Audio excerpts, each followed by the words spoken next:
Good morning students. आज करेंगे हम पाठ 4 मदर टेरेसा। इस पाठ में मदर टेरेसा के बारे में बताया गया है, उसे हम पढ़ेंगे। मदर टेरेसा जीवनी अंश, उनके जीवन के कुछ अंश यहाँ पर बताए गए हैं जिनकी जानकारी हम लेंगे इस पाठ के माध्यम से। चलिए शुरू करते हैं। प्रतिध्वनि। यदि आप 100 लोगों को नहीं खिला सकते हैं तो एक को ही खिलाइए। छोटी छोटी बातों के प्रति वफादार रहिए क्योंकि इन्हीं में आपकी शक्ति निहित है। ये वाक्य मदर टेरेसा द्वारा कहे गए हैं। उन्होंने कहा है कि यदि आप 100 लोगों को नहीं खिला सकते, यदि आप में सामर्थ्य नहीं है 100 लोगों को खिलाने का, अर्थात 100 लोगों की मदद करने का सामर्थ्य नहीं है, तो आप किसी एक को ही खिलाइए, यानी कि एक की ही मदद कीजिए।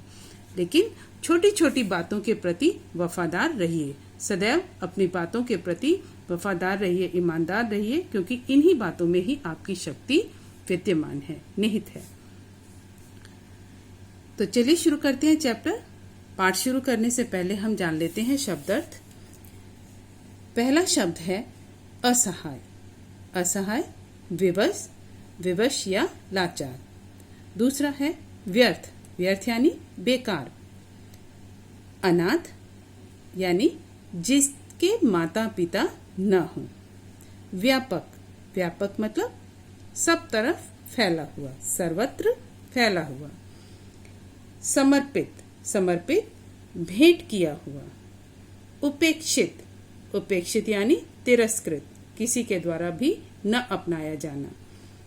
दृढ़, दृढ़ यानी मजबूत। संकल्प, संकल्प का अर्थ है निश्चय या प्रण।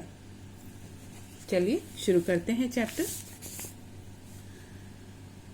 दीन दुखियों की सेवा में अपना जीवन लगाने वाली मदर टेरेसा का जन्म 27 अगस्त 1910 को भूतपूर्व युगोस्लाविया में हुआ था।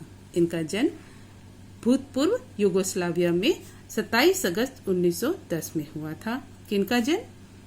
मदर टेरेसा का जन्म। दीन दुखियों की सेवा में अपना जीवन लगाने वाली, जो दीन गरीब दुखी लोग होते थे उनकी सेवा सदैव करती रहती थी, उसमें अपना सारा जीवन उन्होंने लगा दिया था। उनका जन्म हुआ था 27 अगस्त 1910 को युगोस्लाविया में। माता पिता ने उनका नाम एग्नेस रखा था। मदर टेरेसा का नाम उनके माता पिता ने एग्नेस रखा था। 18 वर्ष की छोटी सी आयु में उन्होंने धार्मिक जीवन अपना लिया और अपना नाम बदलकर टेरेसा रख लिया। जब 18 वर्ष की हुई ये, तो उन्होंने क्या किया? अपना जीवन जो है धार्मिक कार्यों में लगा दिया और अपना नाम बदलकर टेरेसा रख लिया। एग्नेस की जगह उनका नाम क्या हो गया? टेरेसा। नन बनने के बाद वे कोलकाता के सेंट मार्गरेट स्कूल में भूगोल की अध्यापिका हो गई। जब वो नन बनी तो कोलकाता के सेंट मार्गरेट स्कूल में भूगोल, ज्योग्राफी की अध्यापिका हो गई।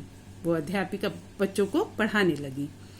उस स्कूल में मदर टेरेसा ने लगभग 20 वर्षों तक अध्यापन कार्य किया। अध्यापन यानी पढ़ाने का कार्य किया। अध्ययन मतलब पढ़ना और अध्यापन मतलब पढ़ाना। तो मदर टेरेसा ने 20 वर्षों तक अध्यापन का कार्य किया। कहाँ पर? कोलकाता के सेंट मार्गरेट स्कूल में। और बाद में वहाँ की प्रधानाचार्य भी रही। और बाद में पढ़ाते पढ़ाते वो वहाँ की क्या बन गई? प्रधानाचार्य यानी प्रिंसिपल भी बन गई। एक बार उन्होंने कोलकाता के एक अस्पताल के बाहर एक ऐसी महिला को देखा जिसके शरीर में कीड़े पड़े थे और वह बहुत ही असहाय थी। कोलकाता में एक अस्पताल के बाहर उन्होंने एक महिला को देखा जिसके शरीर में कीड़े पड़े हुए थे और वो बहुत ही असहाय थी। उसकी कोई सहायता नहीं कर रहा था, बहुत ही विवश और लाचार महिला थी। वह महिला जब तक जीवित रही उन्होंने उसकी देखभाल की। मदर टेरेसा ने उस महिला की तब तक देखभाल की जब तक वो महिला जीवित रही। इस घटना का प्रभाव टेरेसा का पर इतना पड़ा कि उन्होंने स्कूल की नौकरी छोड़ दी और झुग्गी झोपड़ियों में रहने वाले गरीब, पीड़ित और बेसहारा लोगों की सेवा में जुट गईं। जब उन्होंने उस महिला की, असहाय महिला की, जो जिसके शरीर में कीड़े पड़े हुए थे, उस असहाय महिला की सहायता की, उसकी देखभाल की, उसकी सेवा की, उस घटना से वो बहुत ही प्रभावित हुई और इतना प्रभाव पड़ा कि उन्होंने स्कूल की नौकरी, जहां वो अध्यापन का कार्य करती थी, वो नौकरी उन्होंने छोड़ दी और झुग्गी झोपड़ियों में जाकर गरीब, पीड़ित और बेसहारा लोगों की सेवा में जुट गईं। उन्होंने अनुभव किया कि अब तक जीवन व्यर्थ बीता जा रहा था।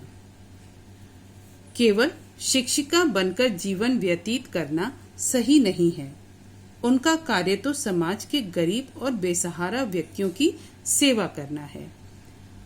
उनके पास धन न के बराबर था, किंतु प्रभु का आशीर्वाद और दृढ़ संकल्प साथ थे।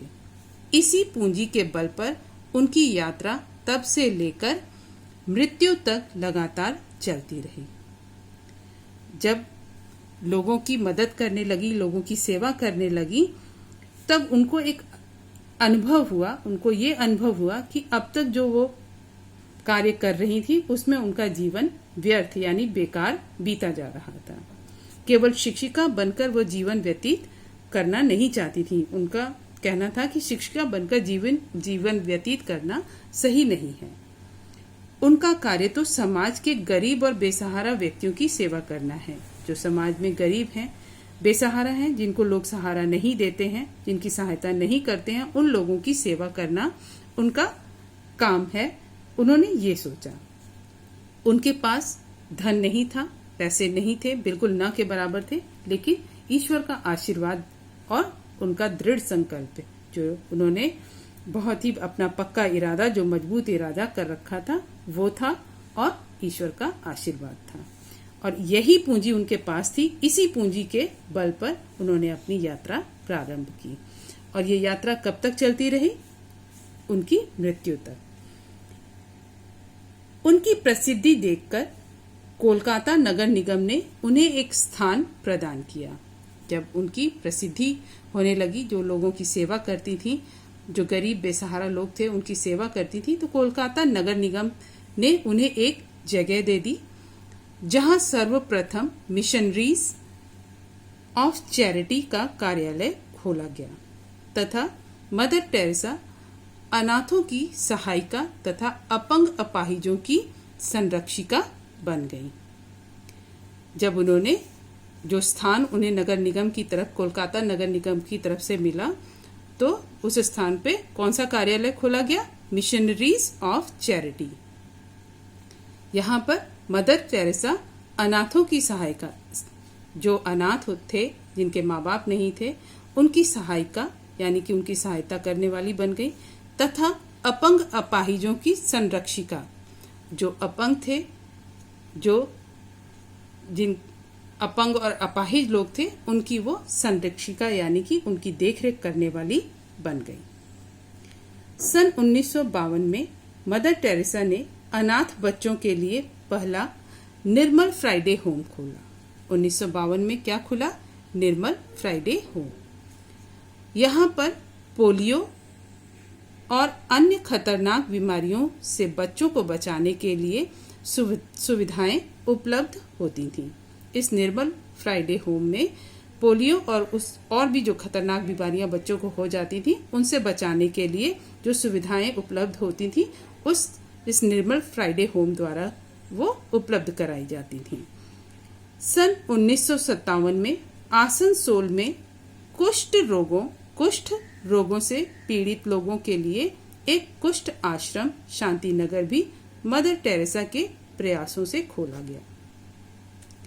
1957 में आसनसोल में कुष्ठ रोगों से पीड़ित, जो कोढ़ी होते थे, कुष्ठ रोग यानी कि जो कोढ़ हो जाता था शरीर में, जो महिला उन्होंने देखी थी वो कुष्ठ रोगी ही थी। तो कुष्ठ रोग से पीड़ित लोगों के लिए उन्होंने एक आश्रम बनाया जिसका क्या नाम था? शांति नगर। कुष्ठ आश्रम शांति नगर भी मदर टेरेसा के प्रयासों से खोला गया। मदर टेरेसा ने शांति नगर नामक आश्रम कुष्ठ रोगियों के लिए खोला। तो आज हम यहीं तक अपना पाठ करेंगे। अगली वीडियो में हम आगे के पाठ को पढ़ेंगे। तो अब तक जो भी मैंने पढ़ाया है उसे सही उच्चारण के साथ आप पढ़िए और याद रखिए।